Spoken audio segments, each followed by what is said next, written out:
열왕기상 3장에서는 솔로몬이 하나님께 재판할 지혜를 구하고 두 여인의 재판을 통하여 그 지혜를 드러냈는데요. 3장의 재판이 평민과 최하위 계층의 삶 속에서 발휘된 지혜라면 오늘 4장은 그 지혜가 국가 전체의 뼈대와 내각 그리고 지방 행정 조직을 세우는 지도층의 다스림 속에 어떻게 나타나는지를 보여주고 있습니다. 4장의 수많은 인물들의 이름과 지방 이름 그리고 어마어마한 양의 하루 식량 수치가 나열되고 있습니다.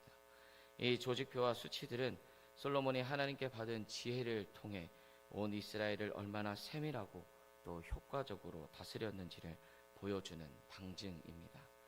이 시간 말씀을 통하여 우리에게 주시는 하나님의 은혜와 교훈은 무엇인지 살펴보도록 하겠습니다.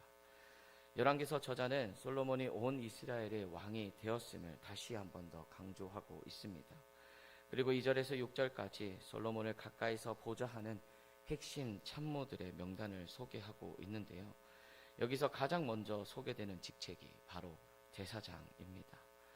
수많은 전쟁을 치루어야 했던 다윗 시대에는 군대 장관의 이름이 가장 먼저 나오거나 높은 서열을 차지하고 있었습니다. 하지만 솔로몬은 행정 조직을 정비하면서 군사력이나 행정력보다 제사장직을 가장 먼저 기록했습니다. 이것은 이스라엘이 단순히 인간 왕의 힘으로 다스려지는 나라가 아니라 하나님이 통치하시는 신정국가임을 선포하는 신앙 고백이자 하나님의 뜻을 최우선으로 삼겠다는 솔로몬의 자세를 보여주고 있습니다.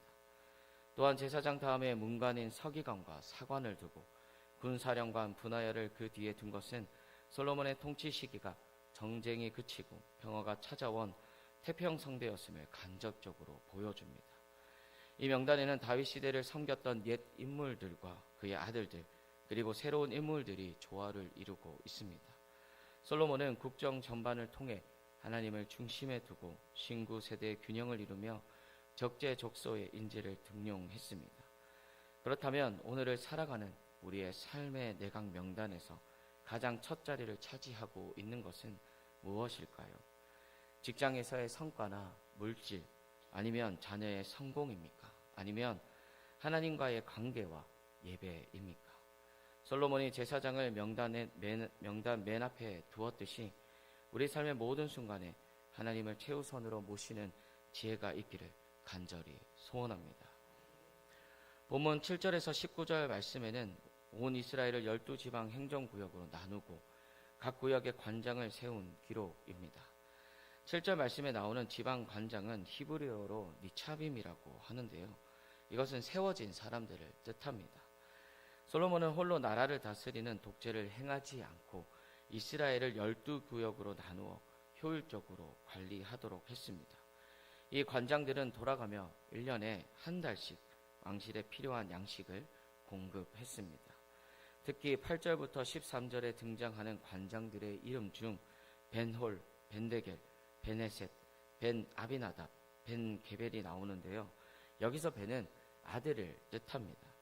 당사자의 이름 대신 누구의 아들이라는 칭호를 사용했다는 것은 이 12 행정구역이 분리된 조직이 아니라 한 조상 이스라엘에서 나온 하나된 공동체임을 강조하는 것입니다. 솔로몬이 아무리 뛰어난 지혜를 가졌다고 해도 혼자서는 온 나라를 다스릴 수 없었습니다. 하나님의 역사는 한 사람의 탁월함이 아니라 적임자들과 함께하는 동력을 통해 풍성해지는 것입니다. 나 혼자 다 할 수 있다는 교만이나 나는 아무것도 할 수 없다는 불순종은 하나님의 공동체를 망가뜨립니다. 교회와 가정에서 서로에게 주어진 직분과 사역을 존중하고 겸손히 위임하며 동력할 때 믿음의 공동체가 세워진다는 사실을 기억하시기 바랍니다. 20절에서 28절 말씀은 솔로몬 왕국이 누린 부강함과 평화 그리고 궁궐의 풍족함을 묘사하고 있는데요. 20절과 21절 그리고 25절 말씀에 이렇게 기록하고 있습니다. 유다와 이스라엘의 인구가 바닷가에 모래같이 많게 되매 먹고 마시며 즐거워하였으며 솔로몬이 그 강에서부터 블레셋 사람의 땅에 이르기까지와 애굽 지경에 미치기까지의 모든 나라를 다스림으로 솔로몬이 사는 동안에 그 나라들이 종옥을 바쳐 섬겼더라. 솔로몬이 사는 동안에 유다와 이스라엘이 단에서부터 브엘세바에 이르기까지 각기 포도나무 아래와 무화과 나무 아래에서 평안히 살았더라. 여기서 인구가 바닷가의 모래같이 많아졌다는 기록과 그 강, 이 강은 유프라테스 강을 의미하는데요. 유프라테스 강에서부터 애굽 지경까지 다스렸다는 기록은 먼 옛날 하나님께서 아브라함에게 하셨던 언약이 마침내 성취되었음을 보여주고 있습니다. 이스라엘 백성들은 전쟁의 위협이 없이 각기 포도나무 아래와 무화과 나무 아래에서 평안히 살았습니다. 여기서 평안히라는 말은 외적의 침입이 없는 객관적이고 안전한 상태를 뜻합니다. 그런데 26절 말씀에 보면 솔로몬의 병거와 말 외양간이 4만이요 마병이 12,000명이라고 기록하고 있는데요. 고대 근동에서 군사력을 키우는 것은 당연해 보이지만 신명기 17장 16절 말씀에서는 왕이 될 자에게 병마를 많이 두지 말 것을 명하고 있습니다. 수많은 병마의 배치는 솔로몬이 하나님보다 군사력을 의지하기 시작했음을 암시하는 복선입니다. 그리고 훗날 왕국의 분열과 몰락의 빌미를 제공하게 됩니다. 저자는 성도들에게 현재의 평안이 하나님을 의지하면서 오는 것인지 아니면 내가 모아둔 세상의 병마를 의지하면서 오는지에 대한 질문을 던지고 있습니다.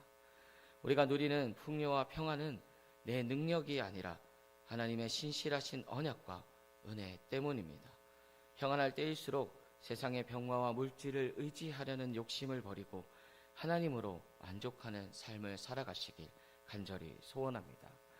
마지막 29절에서 34절 말씀은 하나님이 솔로몬에게 주신 지혜의 탁월함과 그 영향력을 소개합니다.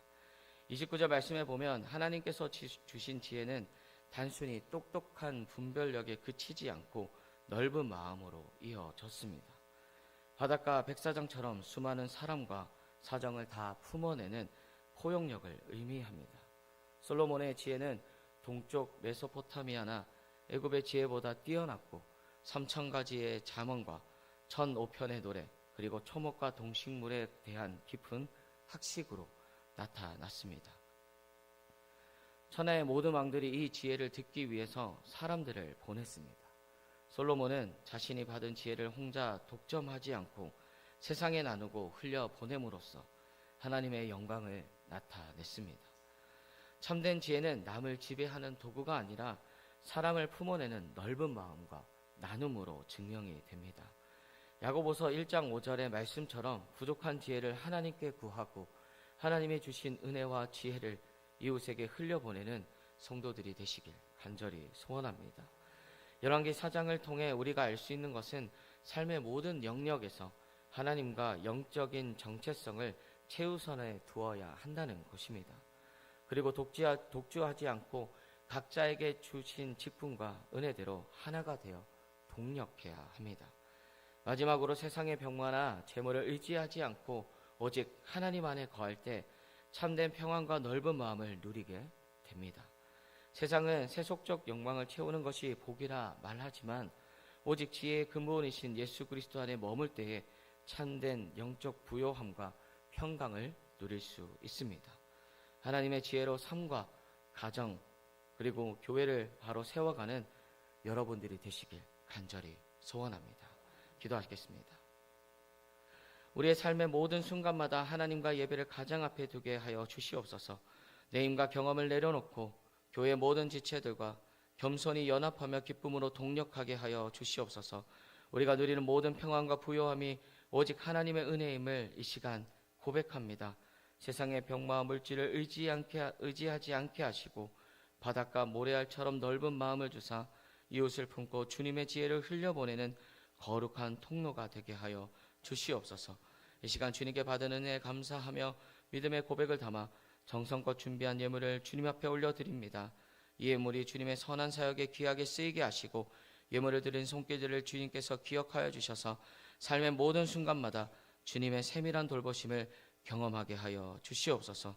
오늘 하루도 은혜와 사랑을 누리는 기쁨의 날이 될 줄 믿으며 예수님 이름으로 기도드립니다. 아멘.